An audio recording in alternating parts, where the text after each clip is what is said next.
తపనకి లోకంలో ఎవరున్నారయ్యా? నీకు తపనలో ఎవరికి చోటే లేదయ్యా. నీవు తపనకి లోకంలో ఎవరున్నారయ్యా? నీకు తపనలో ఎవరికి చోటే లేదయ్యా. దావీదు కుమారుడా నన్ను దాటిపోకయ్యా, నజరేతు వాడ నన్ను విడిచిపోకయ్యా. దావీదు కుమారుడా నన్ను దాటిపోకయ్యా, నజరేతు వాడ నన్ను విడిచిపోకయ్యా. నీవు తపనకి లోకంలో ఎవరున్నారయ్యా? నీకు తపనలో ఎవరికి చోటే లేదయ్యా.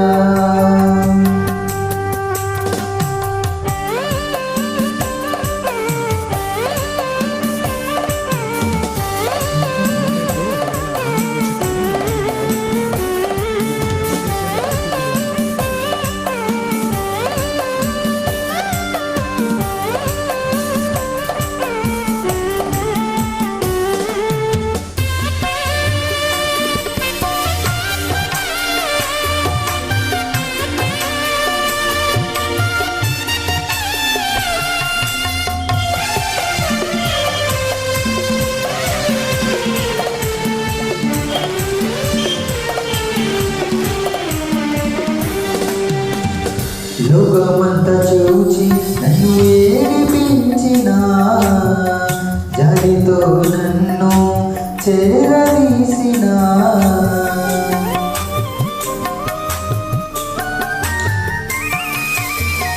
లోకమంతా చూచి నన్ను ఏడిపించిన, జాలితో నన్ను చేరదీసిన, ఒంటరినయ్యా నా తోడు విలువా, ఒంటరినయ్యా నా తోడు విలువా.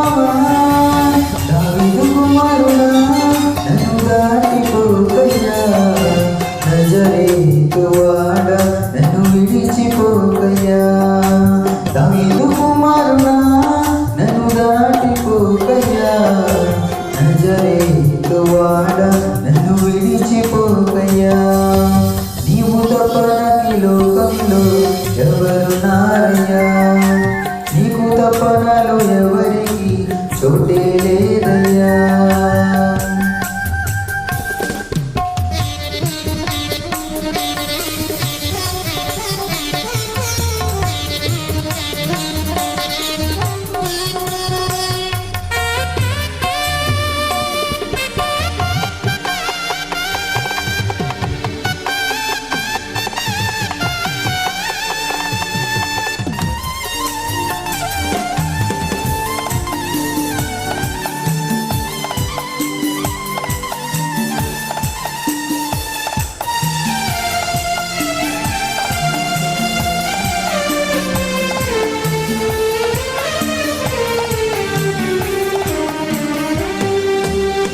నా తల్లి నన్ను మరచిపోయినా, నా తండ్రి నన్ను విడిచిపోయినా,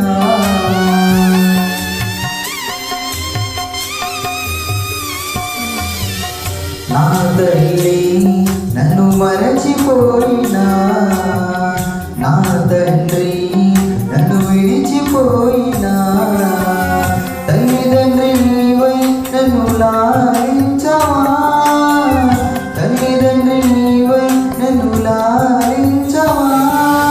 దావీదు కుమారుడా నన్ను దాటిపోకయ్యా, నజరేతు వాడ నన్ను విడిచిపోకయ్యా.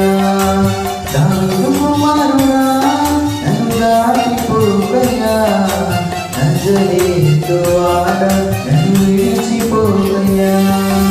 నీవు తపనకి లోకంలో ఎవరున్నారయ్యా? నీకు తపనలో ఎవరికి చోటే లేదయ్యా.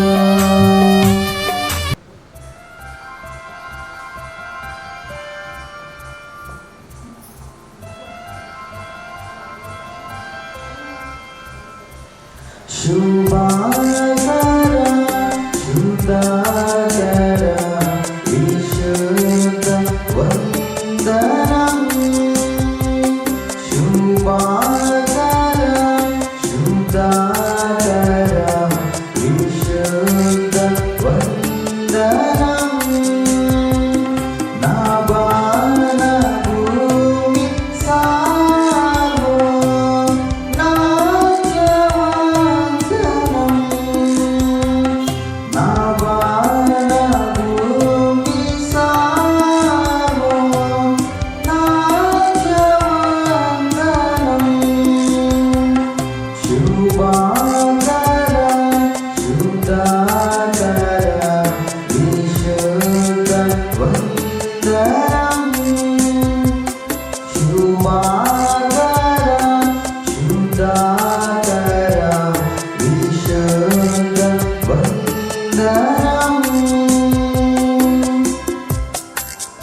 వారాత్మ పిత పుత్ర నిర్గమ పరుడ స్తోత్రము.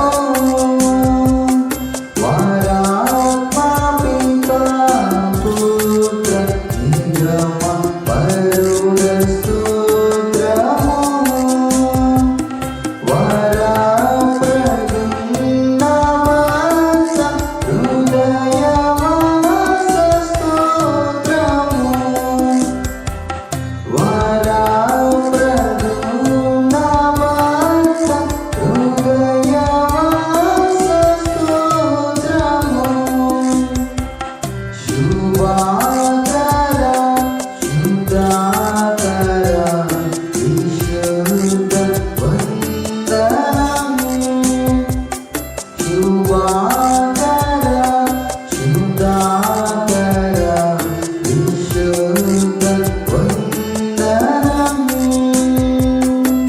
స్తుతి ప్రార్థన.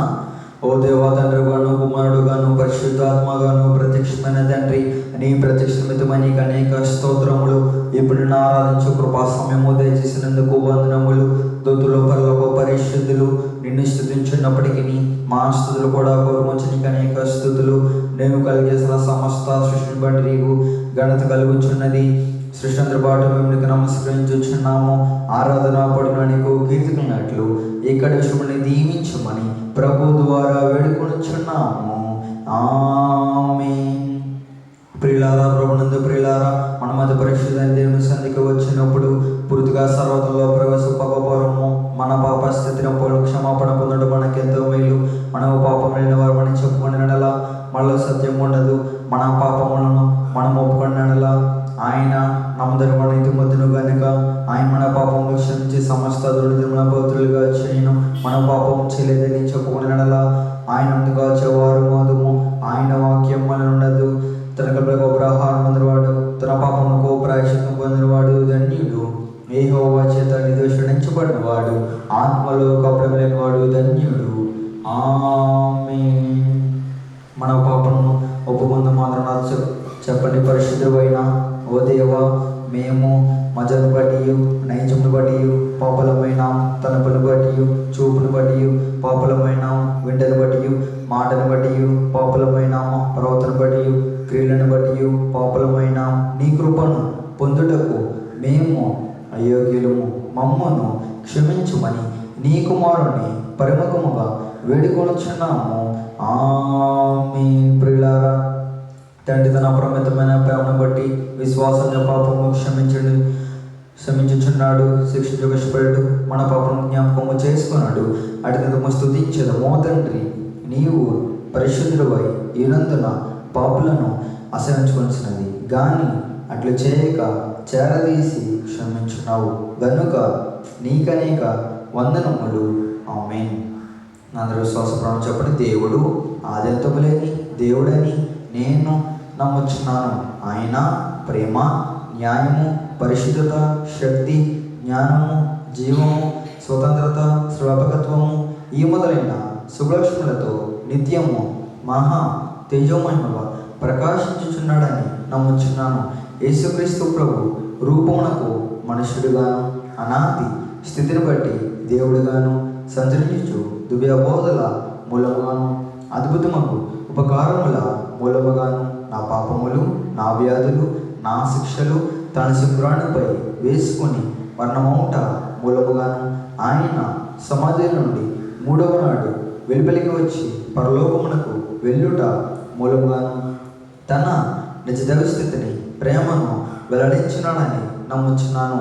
ఇప్పుడు అందరి నిమిత్తమై విజ్ఞాపన ప్రార్థన చేయుచున్నాడనియు, ఆయన రెండవ మారు సంగమును కొనుపోవుటకు మీగాసీనుడై వచ్చిననియు, మిగిలిన వారికి ఏరేండ్ల శ్రమ కలుగుననియు, తరువాత అంత్యక్రీస్తునకును క్రీస్తునకును జరు యుద్ధములో అంత్యక్రీస్తు అబద్ధ ప్రవక్త నరకములో వేయబడదనియు, సాతాను పాతాళములో 1000 ఏండ్లు బంధింపుననియు, ఆ తర్వాత ప్రభువు భూమి మీద 1000 ఏండ్లు పరిపాలన చేయననియు, తర్వాత ఆయన సజీవులకును మృతులకును తీర్పు తీర్చుననియు నమ్ముచున్నాను. క్రీస్తు ప్రభు పాతాళంలోని సాతానును ఉడిపింపగా అతడు భూమి మీదకు వచ్చి గోగు మాగోగు అనే పేర్లు గల సైన్యములను ఏర్పరచుకుననియు అతడు దేవునితో యుద్ధము చేసి ఓడిపోవుననియు క్రీస్తు అతనిని నరకంలో పడవేయననియు నమ్ముచున్నాను.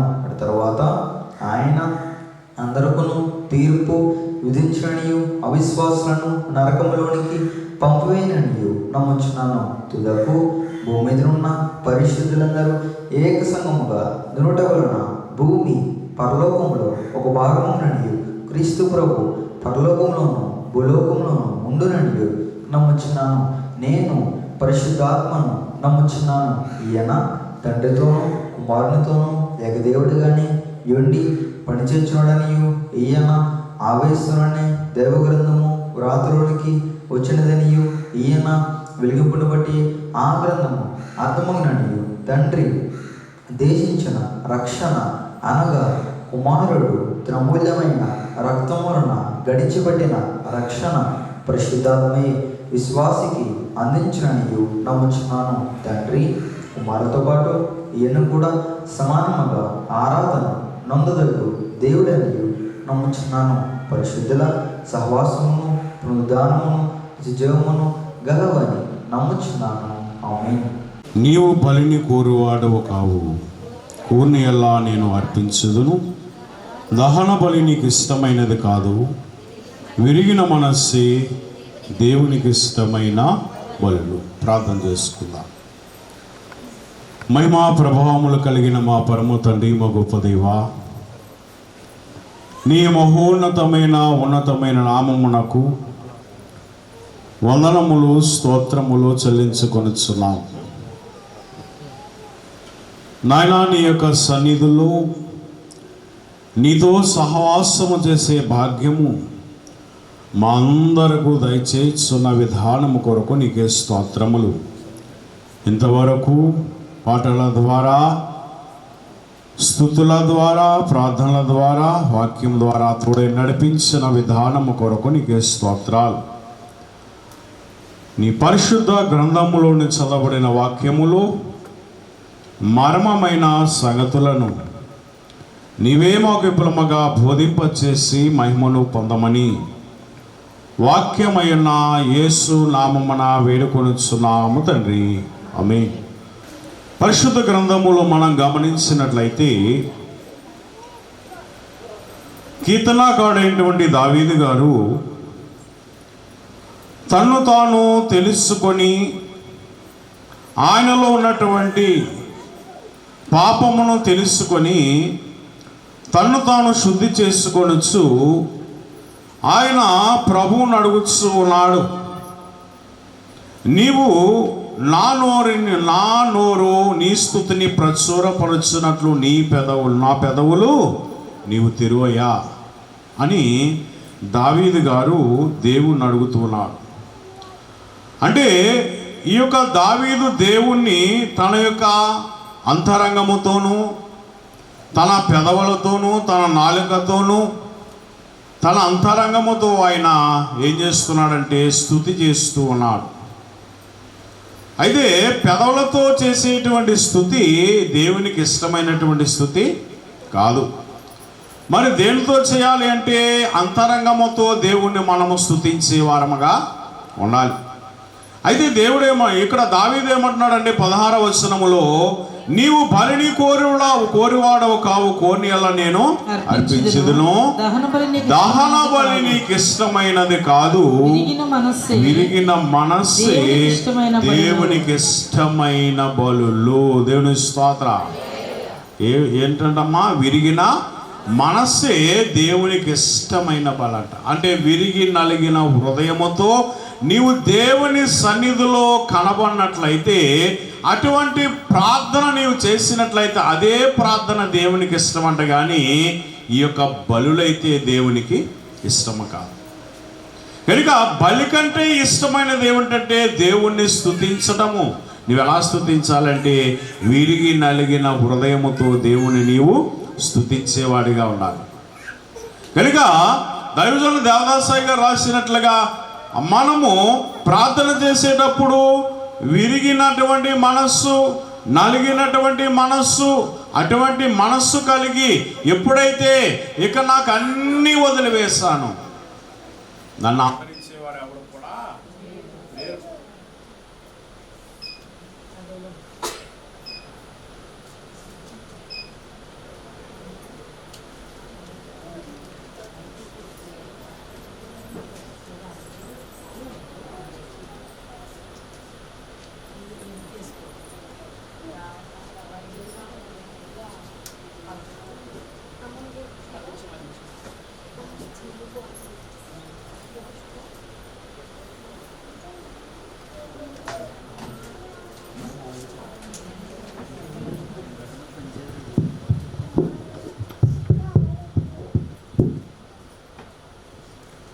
దేవుని స్తోత్ర. కనుక విరిగినటువంటి మనస్సు, విరిగి నలిగిన హృదయముతో నీవు దేవుని ఏం చేయాలి? విరిగిన మనస్సే దేవునికి ఇష్టమైన బలులు. ఈ లోకములో మనం అందరం కూడా చాలామంది ఏం చేస్తుంటారంటే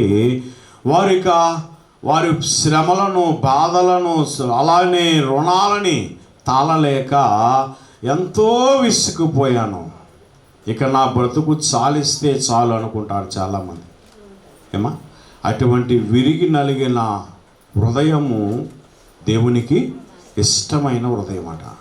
విరిగిన మనస్సే దేవునికి ఇష్టమైన బలులు. గనుక అటువంటి మనస్సు కలిగి నీవు ఎప్పుడైతే దైవ సన్నిధిలోనికి వచ్చి నీవు దేవుణ్ణి ఆరాధిస్తావో ఆ యొక్క ఆరాధన దేవునికి ఎంతో ఇష్టమైనటువంటి ఆరాధన అన్నారు. అంటే ఎటువంటి మనస్సు అంటే ఇప్పుడు విరిగిన మనస్సు. కనుక మరి మనస్సు అంటే దాని అర్థం ఏమిటి అంటే, మనస్సు అంటే మన యొక్క హృదయము అనేది అర్థమవుతూ ఉంటుంది. ఏమా? లేదా మన ఆత్మతో మనము దేవుణ్ణి స్తుతించాలి, మన హృదయముతో మనం దేవుణ్ణి స్తుతించాలి. అటువంటి స్తుతి నీవు చేస్తేనట నీ యొక్క స్థితిని దేవుడు మార్చేవాడై ఉన్నాడు. దేవుని స్తోత్ర. కనుక ఇక్కడ మన యొక్క వాక్యం ఏమిటి అని మనం గమనించినట్లయితే ఇదిలా మన వాక్యం ఏమిటంటే మన యొక్క మనస్సు. ఈ మనస్సును చాలా చోట్ల తిప్పేస్తూ ఉంటాం. మనం దేవుని ఆలయంలో కూర్చుంటాం కానీ మన మనసు ఎక్కడెక్కడికో ప్రయాణం చేస్తూ ఉంటుంది. మన యొక్క ఆత్మ ఎక్కడెక్కడికో ప్రయాణము చేస్తూ ఉంటుంది.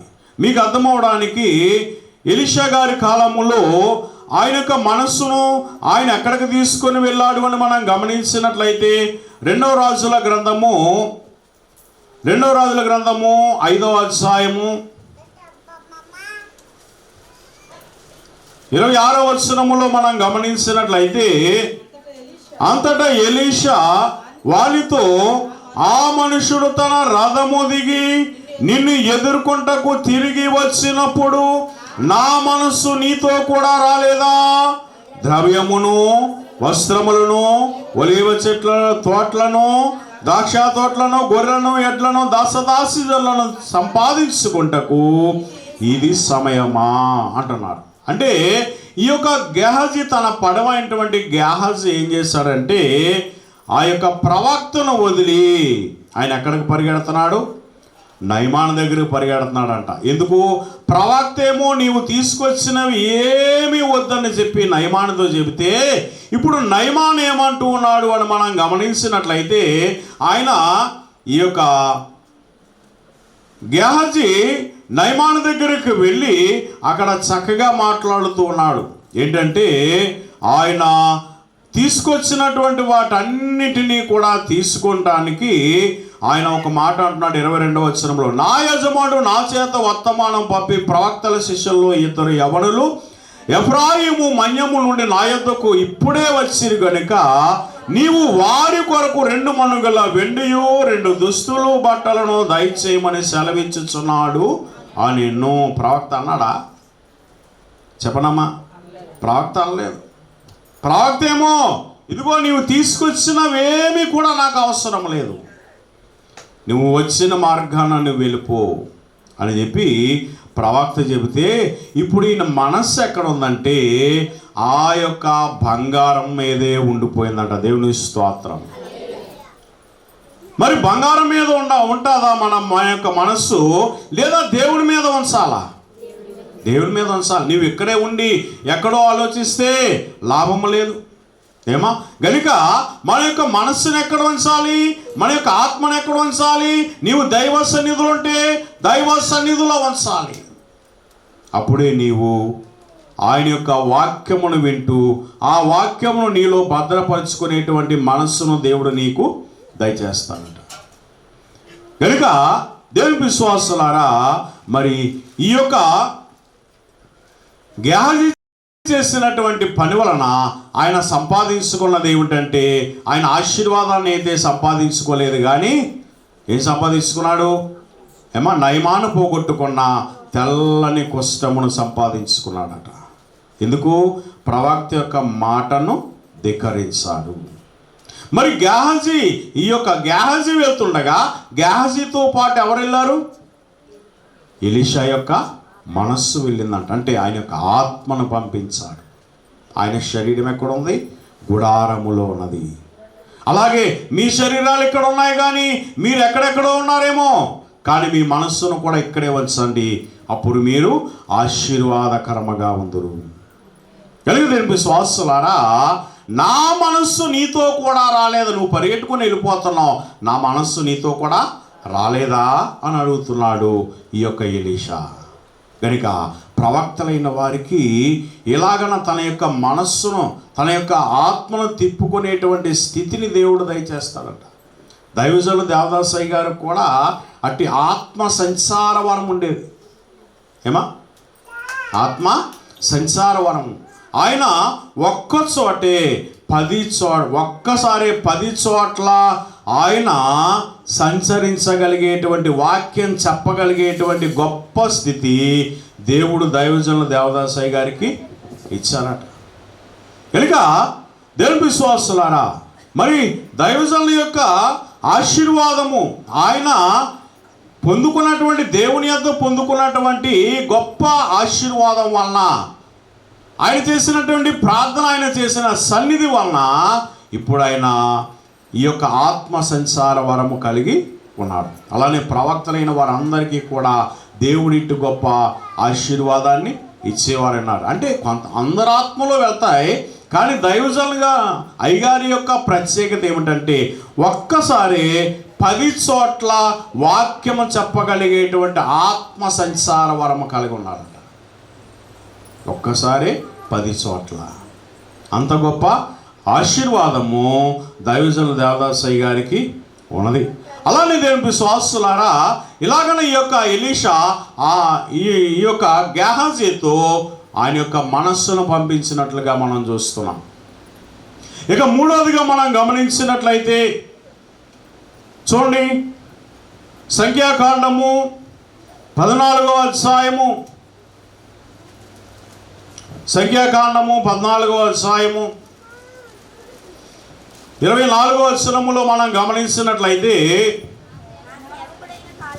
నా సేవకుడైన కాలేబు మంచి మనస్సు కలిగి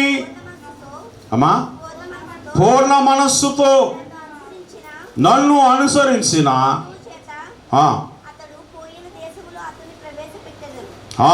అతడు పోయిన దేశములో ఆయనను ప్రవేశపెట్టెను. దేవునికి స్తోత్రం. ఇక్కడ మనం గమనించినట్లయితే, ఈ యొక్క కాలేబు అనగా ఇక్కడ మనం గమనించినట్లయితే ఈయన ఎక్కడికి చేరుకున్నాడు? దేవుడు వాగ్దానము చేసినటువంటి స్థలానికి ఆయన చేరుకున్న వారిలో ఒకడిగా కనబడుతున్నాడు. కనుక నా సేవకుడైన కాలేబు మంచి మనస్సు కలిగి పూర్ణ మనస్సుతో నన్ను అనుసరించిన హేతువు చేత అతడు పోయిన దేశములు అతన్ని ప్రవేశపెట్టిన. ఆయనకి ఎటువంటి మనస్సు ఉంది? మంచి మనస్సు, అనగా యేసయ్యను వెంబడించే మనస్సు ఉందట. ఆయన నిత్యము కూడా దేవుని వైపే చూస్తూ ఉన్నాడు. దేవుని వైపే చూస్తున్నాడు. కనుక ఈ కాలేబు మంచి మనస్సు కలిగి పూర్ణ మనస్సుతో నన్ను అనుసరించెను అని చెప్పి దేవుడే సెలవిస్తూ ఉన్నాడు. ఇలాగను అనుసరించాడు. కనుక ఇప్పుడు ఈ యొక్క కాలేబుకు దేవుడు ఎటువంటి మనస్సును దయచేస్తున్నాడు అని మనం గమనించినట్లయితే చూడండి, ద్వితీయోపదేశ కాండము 1వ అధ్యాయము 36వ వచనములో మనం గమనించినట్లయితే 36వ వచనం, నెప్ను కుమారుడైన కాలేబు తప్ప మరి ఎవడునూ చూడడు, అతడు పూర్ణ మనసుతో యెహోవాను అనుసరించెను గనుక అతడు దాన్ని చూసెను.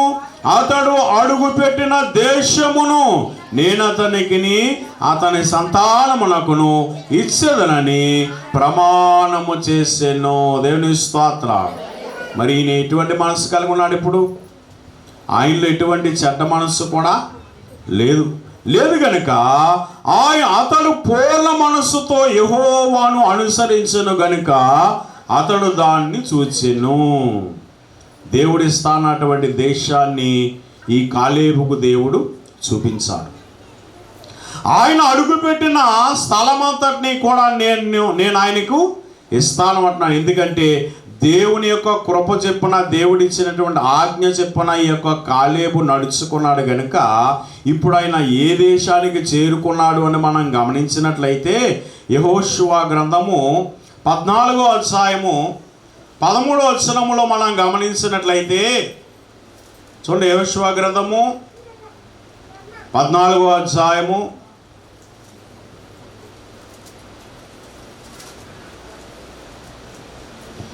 13వ వచనం ఒకసారి చదవడమ్మా.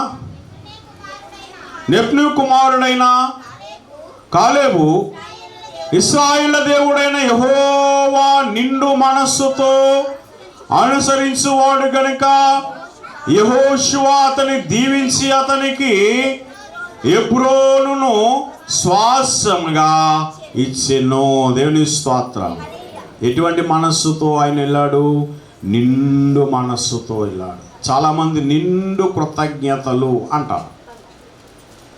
నిండు కృతజ్ఞతలు అంటారు. కానీ ఈ కాలేబు అయితే నిండు మనస్సుతో ఆయన దేవుని వైపు చూశాడు గనుక ఇప్పుడు ఈ యొక్క కాలేబు నేటి అక్కడ ఉన్నటువంటి స్థితిని బట్టి మనం గమనించినట్లయితే నిన్ను మనసుతో అనుసరించిన వాడు గనుక యెహోషువ అతన్ని దీవించి అతనికి హెబ్రోను స్వాస్థ్యముగా ఇచ్చివేశాడు. అంటే దేవుడు వాగ్దానం చేశాడు, నువ్వు అడుగుపెట్టు స్థలములో నేను నీకు స్వాస్థ్యముగా ఇస్తాను అన్నాడు. అంటే అటువంటి మంచి మనస్సు, నిండు మనస్సు ఆయన కలిగి ఉన్నాడు గనుక ఇప్పుడు ఈ యొక్క కాలేబు ఆ దేవుడు ఇస్తానటువంటి స్థలములోనికి ఆయన చేరుకున్నాడు. అలాగనే నీవు కూడా మంచి మనస్సు కలిగి దేవుని సన్నిధిలో నీవు నిలిచి ఉన్నట్లయితే అప్పుడు దేవుడు నీకు కూడా ఏం చేస్తాడంటే ఆయన నీకు ఏ వాగ్దానం అయితే చేసి ఉన్నాడో, ఏదైతే ఇస్తానన్నాడో,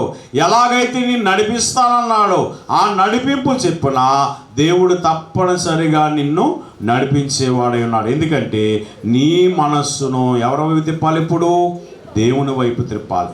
నీ చుట్టూ అనేకమైనటువంటి శ్రమల గుండము ఉన్నా కానీ, బాధల అలానే రుణములు ఇటువంటివన్నీ ఉన్నా కానీ వాటి వైపు మాత్రం మనం చూస్తే ఆ వాటి వైపే మనం లాగుతూ ఉంటాయంట. కనుక వాటి వైపు మనం చూడకుండా దైవ సన్నిధిలోనికి వచ్చినటువంటి మనము నీవేం చేయాలంటే నీకున్నటువంటి వ్యాధులు కూడా మర్చిపోవాలట. ఆయన సన్నిధిలోకి వచ్చి నీవు నీ వ్యాధులు కూడా మర్చిపోయి, నీకున్న అవసరతను కూడా మర్చిపోయి ఎప్పుడైతే దేవుని వైపు చూస్తావో అప్పుడు తప్పనిసరిగా దేవుడు నీకు కావలసిన దాని అంతటినీ కూడా ఆయన సిద్ధము చేసి ఉంచేవాడే ఉన్నాడు. దేవుని స్తోత్రం. అలానే మరి దేవుడు ఇక్కడ మనం గమనించినట్లయితే సౌలు మీద కూడా దేవుని యొక్క పరిశుద్ధాత్మను కుమ్మరించాడు. ఆయన ఎటువంటి ఆత్మను ఇచ్చాడు అని మనం గమనించినట్లయితే చూడండి. మొదటి సమూయేలు గ్రంథము 10వ అధ్యాయము 6వ వచనములో మనం గమనించినట్లయితే యెహోవా ఆత్మ నీ మీదకి బలముగా దిగివచ్చును, నీవు వారితో కలిసి ప్రకటన చేయుచుండగా నీకు క్రొత్త మనస్సును వచ్చును. దేవుని స్తోత్రం. నూతనమైన మనస్సు నీకు ఎప్పుడు వస్తుందంటే యెహోవా యొక్క అభిషేకము నీవు పొందినప్పుడు నీవు నూతన మనస్సును పొందుకుంటావట. ఏమా? నూతన ఆత్మను పొందుకుంటావట. ఎప్పుడు? ఏమా? దేవుని యొక్క అభిషేకం నీకు కలిగినప్పుడు. చాలామందికి మీరందరూ చాలామంది వస్తూ ఉంటారు దేవుని కొరకు. దేవుని అంతకు ఎందుకు వస్తారంటే దేవుణ్ణి చూడటం కొరకు కొందరు వస్తారు, దేవునితో సావాసం చేయాలని కొందరు వస్తారు, అలానే స్వస్థత కొరకు కొందరు వస్తారు, విడుదల కొరకు కొందరు, ఇలాగన అనేక విధాలుగా వస్తూ ఉంటారు. కానీ దేవుని ఆత్మను పొందాలని వచ్చిన వారందరికీ కూడా దేవుడు ఏ మనస్సును ఇస్తాడంట? నూతన మనస్సు, అంటే కొత్త మనస్సును దేవుడు ఇచ్చేవాడు ఉన్నారు. అంతవరకు సౌలు దేనికి వచ్చాడు? సమూయేలు దగ్గరికి ఆయనకున్నటువంటి గాద్ధబములు పోయి అని వచ్చాడు. కానీ వాటి వైపు కాదు, దేవుడు నిన్ను ఏర్పాటు చేసుకున్నాడు. దేని మీద? ఇశ్రాయేలు మీద రాజుగా ఏర్పాటు చేసుకున్నాడు. దేవుడు నిన్ను అభిషేకించమంటున్నాడు అని చెప్పినప్పుడు ఆయన వారిని, ఈ యొక్క సౌలును అభిషేకించినప్పుడు యెహోవా ఆత్మ నీ మీదకి బలముగా వచ్చును, నీవు వారితో కలిసి ప్రకటన చేయుచుండగా నీకు క్రొత్త మనస్సు వచ్చును. ఎవరితోనూ? ప్రవక్తలైన వారితో కలిసి నీవు ఏం చేస్తుండగా? ఏమా? ప్రకటన చేయుచుండగా దేవుడు నీకు కొత్త మనసు ఇస్తాను. మనకి కూడా నూతనమైన మనసు వచ్చినప్పుడు మనకు కూడా చాలా ఆనందమే. అంటే ఈ లోకములో ఉన్నవన్నీ కూడా మర్చిపోయి ఇక నేను మారాలి అనేటువంటి స్థితి నువ్వు కలిగి ఉంటావు. ఏమా? చాలామంది ఎప్పుడు మారాలి అనుకుంటారంటే కొంతమంది వ్యాధుల్లో మారాలనుకుంటారు, మరికొంతమంది వారికి వచ్చిన శోధనను బట్టి మారాలనుకుంటారు, మరికొంతమంది అయితే నూతన సంవత్సరం ఎప్పుడు వస్తే అప్పుడు అంటారు ఇక నుండైనా నేను బైబిల్ చదువుకోవాలి, ఇక నుండైనా నేను ప్రార్థన చేసుకోవాలి, ఇలాగన మాట్లాడుతుంటారు. ఏమా? డిసెంబర్ 31వ తారీఖు అంతా కూడా ఏమంటారు? నూతన సంవత్సరంలో అడుగు పెడుతున్నాను, నేను ఎక్కడైనా మార్పు చెందాలి, నూతనమైన మనస్సు రావాలి, నేను ప్రతిరోజు పరిశుద్ధ గ్రంథాన్ని చదవాలి, ప్రతిరోజు నేను దేవునితో సావాసం చేయాలి, ఇలాగన అనేక రకాలైనటువంటి స్థితులను మనం కలిగి ఉంటాము. మన యొక్క అంతరంగములో మనం దేవుని ఇలాగన అడుగుతూ ఉంటాం. అడిగిన తర్వాత నీవు ఆరాధన అయిపోయిన తర్వాత ఇంటికి వెళ్ళి చక్కగా పడుకున్న తర్వాత మళ్ళా తెల్లవారు లేచేసరికి నూతన సంవత్సరం వచ్చేస్తుంది. నూతన సంవత్సరం వచ్చేటప్పటికి నూతన సంవత్సరములో నీ యొక్క మనస్సు నూతనమైందా లేదా పాతగానే ఉందా? ఏమా? పాతగా ఉందా నూతనమైందా? చాలామంది మనస్సు పాతగానే ఉంటుంది, మారదు మనస్సు. అందుకని దేవుడు అంటున్నాడు కదా, నీ మనస్సును నీవు మార్చుకో, నీ అంతరంగమును నీవు మార్చుకో, అప్పుడే నీవు దేవుని సహవాసాన్ని నీవు కలిగి ఉండగలము అంటున్నాడు. దేవుని స్తోత్ర. చివరిగా మనం గమనించినట్లయితే మొదటి రాజుల గ్రంథము 4వ అధ్యాయము, మొదటి రాజుల గ్రంథము 4వ అధ్యాయము 29వ వచనంలో మనం గమనించినట్లయితే ఇక్కడ సొలొమోను కనబడుచున్నాడు. సొలొమోను దేవునికి మొరపెట్టుకునిస్తున్నాడు. ఏమని మొరపెడుతున్నాడు అంటే 29వ వచనం చదవండి ఒకసారి. దేవుడు జ్ఞానమును బుద్ధిని వర్ణింప సఖ్యము కాని వివేచన గల మనస్సును సొలొమోనుకు దయచేసెను. దేవునికి స్తోత్రం. ఎటువంటి మనసునిచ్చాడమ్మా? వివేచన కలిగినటువంటి మనసు. దేవుడు జ్ఞానమును, రెండవది బుద్ధిని, మూడవది వర్ణింప సఖ్యము కానీ వివేచన గల మనస్సును సొలొమోనుకు దేవుడు దయచేసెను. దేవుని స్తోత్రం. ఈ మనస్సు దయచేయడం గల కారణం ఏమిటంటే సొలొమోనును దేవుడు అడిగాడంట, నీకేం కావాలో కోరుకో అంటే, నాకు ఈ యొక్క ఇశ్రాయేలైన వారందరినీ కూడా పరిపాలించడానికి నాకు వివేచన జ్ఞానాన్ని దయచేయి అన్నాడట. ఆయన బంగారం కానీ, డబ్బు కానీ, పొలములు కానీ, పంటలు కానీ, ఈ లోకానుసారమైనవి ఏమీ కోరలేదట. లోకానుసారమైన ఏమీ కోరలేదు. కనుక ఇలాగ లోకానుసారమైన ఏది కోరలేదు. ఇంకా దేవుడు ఈయనకు ఈ యొక్క మనస్సుతో పాటు దేవుడు ఏమిచ్చాడంటే జ్ఞానమునిచ్చాడు, రెండోది బుద్ధినిచ్చాడు, మూడోది వర్ణింప సఖ్యము కానటువంటి వివేచన గల మనస్సును కూడా దేవుడు ఆయనకు దయచేశాడు. దానితో పాటు ఆయనకు కావలసిన సకల సౌభాగ్యములను కూడా దేవుడు ఆయనకు కలుగజేసినట్లుగా మనం చూస్తున్నాం. ఆయన ఇచ్చారు. ఎందుకంటే ఈ భూలోక సంబంధమైనవి ఏమీ కూడా ఆయన కోరుకోలేదు కనుక ఈ వివేచన జ్ఞానంతో పాటు మిగిలినవన్నీ కూడా దేవుడు ఇచ్చారంట. వివేచన గల మనస్సును దేవుడు సొలొమోనుకి దయచేసాను. దేవుని స్తోత్రం. ఇప్పుడు మన మనస్సు కూడా మారినట్లయితే, చాలామంది దేవుని సన్నిధికి వస్తూ ఉంటారు, వచ్చేటప్పుడు నేను దేవుని సన్నిధిలో అడగాలి అని చెప్పి చాలా విశ్వాసంతో వస్తూ ఉంటారు. వచ్చిన తర్వాత వారి శరీరం కొంతమందికి సహకరించక కొంతమంది ఏం చేస్తారంటే నిద్రపోతూ ఉంటారు, మరికొంతమంది మాట్లాడుతుంటారు, మరికొంతమంది ఆడుకుంటూ ఉంటారు. ఇలా చేయొచ్చా? మరి దైవ సన్నిధిలో చేయకూడదు. కనుక ఇలానే చేయకుండా నీవు ఎప్పుడైతే ఏమైతే కోరుకున్న దైవ సన్నిధికి నీవు వచ్చావో అటువంటి హృదయం కలిగి, అటువంటి మనస్సు కలిగి నీవు దేవుణ్ణి ఆరాధిస్తేనట, అప్పుడు దేవుడు తప్పనిసరిగా నీకు ఈ యొక్క సొలొమోనుకు ఇచ్చినట్లుగా వివేచన కలిగిన హృదయాన్ని దేవుడు ఇస్తాడంట. అటువంటి మనస్సుని ఇస్తాడంట. అలానే సౌలుకి ఇచ్చినట్లుగా నూతనమైనటువంటి క్రొత్త మనస్సును దేవుడు ఇచ్చేవాడన్నమాట. మరి నీ యొక్క మనస్సు మారాలంటే మనం మొట్టమొదట ఎవరికి ప్రార్థన చేయాలి? దేవునికే. మన మనసు లోకములో ఉండగా మారదు కనుక మన దైవ సన్నిధిలోనికి వెళ్ళి నువ్వేం చేయాలంటే నీ మనస్సు మారాలని చెప్పి నీవు ప్రార్థన చేయి. తప్పనిసరిగా దేవుడు నీ యొక్క మనస్సును, నీ యొక్క అంతరంగమును ఆయన మార్చేవాడన్నాడు. అప్పుడు వీటి ద్వారా నీ యొక్క జీవితం కూడా మారిపోతుందంట. అట్టి ధన్యత తండ్రి మనందరికి దయచేయునుగాక. ప్రతి చోట నీ సాక్షిగా ప్రతి వారు మోకరించండి. ముగింపు ప్రార్థన చేసుకుందాం. సకల యుగములలో అక్షరును అదృశ్యుడను రాజునైన మా పావన పరలోకపు తండ్రి, మా గొప్ప దైవానికి వందనములు స్తోత్రములు చెల్లించుకొంచున్నాం. నాయనా, నీవే నీ కృపను, నీ కాపుదలను నీవే తోడుగా ఉంచండి ప్రభువా. నాయనా, ఇంతవరకు నీ యొక్క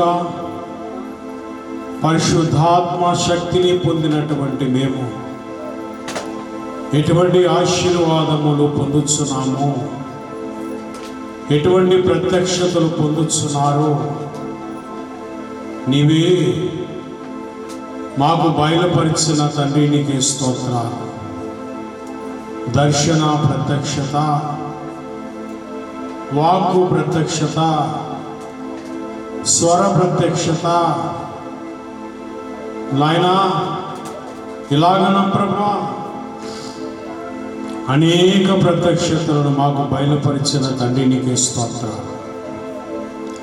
మేమందరము అటువంటి ప్రత్యక్షతను కలిగి ఉండేవారముగా,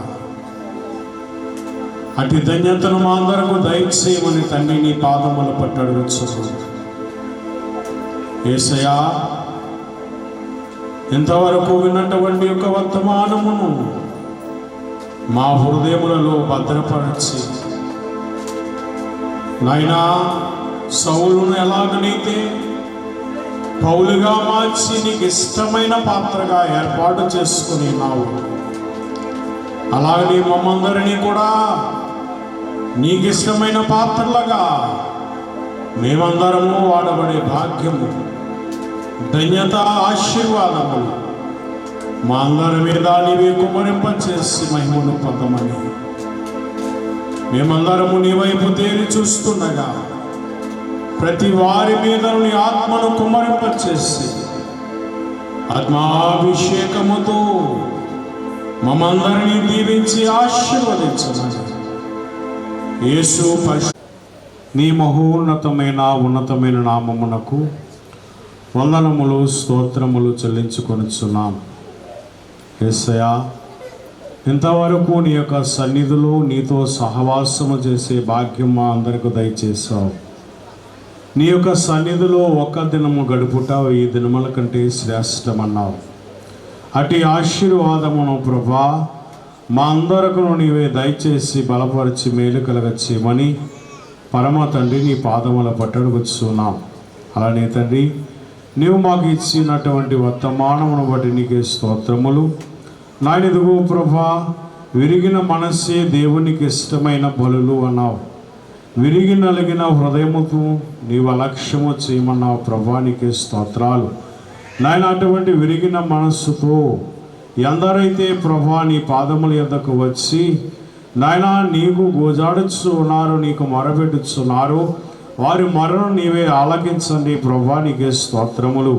నాయనా, ఇదిగో ఎలీషా గారి ప్రభా, నాయన ఇదిగో తన యొక్క సేవకుడైనటువంటి గేహజీతో నా మనస్సు నీతో కూడా రాలేదా అని ప్రభా గేహజీతో అన్నప్పుడు ప్రభా, నాయన గేహజీ నయమాను పోగొట్టుకున్నటువంటి కష్టమును సంపాదించుకున్నాడు. నా ఇదిగో లోకానుసారమైన జీవితమును గడిపాడు గనుక నాయన ఆశీర్వాదమునకు బదులు నాయన శాపమును పొందాడు. తండ్రి, నీకే స్తోత్రాలు.